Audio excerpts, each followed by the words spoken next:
മനക്കപ്പടി അങ്കനവാടിയിൽ നേത്രപരിശോധന തിമിര നിർണയ ക്യാമ്പ് നടത്തി. കരുമാലൂർ പഞ്ചായത്ത്, മനക്കപ്പടി ആരോഗ്യ ഉപകേന്ദ്രം, സഞ്ചരിക്കുന്ന നേത്രചികിത്സാ വിഭാഗം എന്നിവയുടെ സംയുക്ത ആഭിമുഖ്യത്തിലായിരുന്നു ക്യാമ്പ്.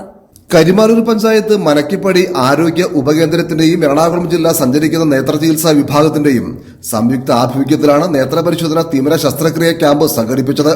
ക്യാമ്പിൽ പങ്കെടുത്ത് തിമിര ശസ്ത്രക്രിയ വേണ്ടവർക്ക് സൗജന്യമായി എറണാകുളം ജനറൽ ആശുപത്രിയിൽ ചികിത്സയും യാത്രാ സൗകര്യവും ഏർപ്പെടുത്തിയായിരുന്നു ക്യാമ്പ്. മനക്കപ്പടി അങ്കണവാടിയിൽ നടന്ന ക്യാമ്പിന്റെ ഉദ്ഘാടനം പഞ്ചായത്ത് മുൻ വൈസ് പ്രസിഡന്റ് ജോർജ് മേനാച്ചേരി നിർവഹിച്ചു. ഞങ്ങൾ 3-4 വാർഡ് മെമ്പർമാർ മാത്രം അടങ്ങുന്ന സബ് സെന്ററിന്റെ ഭാഗമായിട്ടാണ് ഇങ്ങനെ ഒരു ക്യാമ്പ് കൂടെ സംഘടിപ്പിച്ചേക്കുന്നത്. ഇത് പരമാവധി യൂട്ടിലൈസ് ചെയ്യണമെന്ന്, ഉപയോഗിക്കണമെന്ന് നമ്മൾ എല്ലാവരോടും ആവശ്യപ്പെട്ടിരുന്നു. ആളുകൾ വന്നുകൊണ്ടിരിപ്പുണ്ട്. എന്നാലും വേണ്ടത്ര ഒരു ജാഗ്രത നമ്മുടെ ആളുകൾക്ക് ഉണ്ടോ എന്നുള്ള കാര്യത്തിൽ എനിക്കൊരു സംശയമുണ്ട്. കാരണം എന്താണെന്ന് വെച്ച് കഴിഞ്ഞാൽ പലരോടും പറഞ്ഞപ്പോൾ അങ്ങേറ്റത്ത് അനച്ചാൽ കുറെ ശരിയാണ്, 2 കിലോമീറ്റർ ദൂരമുണ്ട്. പക്ഷേ എന്നിരുന്നാൽ പോലും നമ്മളിപ്പോൾ വേറെ ഒരു സ്വകാര്യ ആശുപത്രി പോയിട്ട് 250 രൂപയും കൊടുത്തിട്ട് ഒരു ദിവസം മുഴുവൻ കാത്തിരുന്നാലാണ് ഒരു ഡോക്ടറെ കാണാൻ കഴിയുക. അത് കഴിഞ്ഞ് മരുന്ന് കിട്ടി വരുമ്പോഴേക്ക് ഏതാണ്ട് 600-700 രൂപ വരും. ആ സൗകര്യം നമ്മൾ മുറ്റത്ത് ഒരുക്കി കൊടുക്കുമ്പോൾ അവിടെ നിന്ന് കൂടെ നടന്നു വരാനുള്ള ഒരു ദൂരമായി പരിഗണിക്കേണ്ട യാതൊരു ആവശ്യവും യഥാർത്ഥത്തിലില്ല. ഞാനിപ്പോൾ ഡോക്ടറെ കണ്ടു, ടെക്നീഷ്യന്മാരെ കണ്ടു, എൻ്റെ കണ്ണും പരിശോധിച്ചു. അതുമായി ബന്ധപ്പെട്ടിട്ടുള്ള വിദഗ്ധമായ ഉപദേശം എനിക്ക് കിട്ടുകയും ചെയ്തു. 5ാം വാർഡ് മെമ്പർ ജി.വി. പോൾസൺ അധ്യക്ഷത വഹിച്ചു.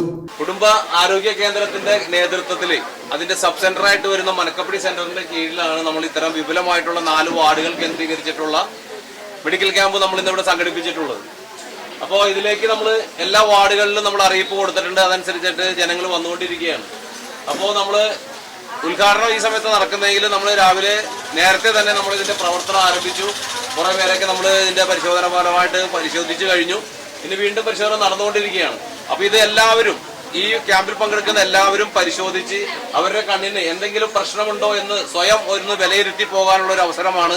അത് എല്ലാവരും പരമാവധി പ്രയോജനപ്പെടുത്തട്ടെ.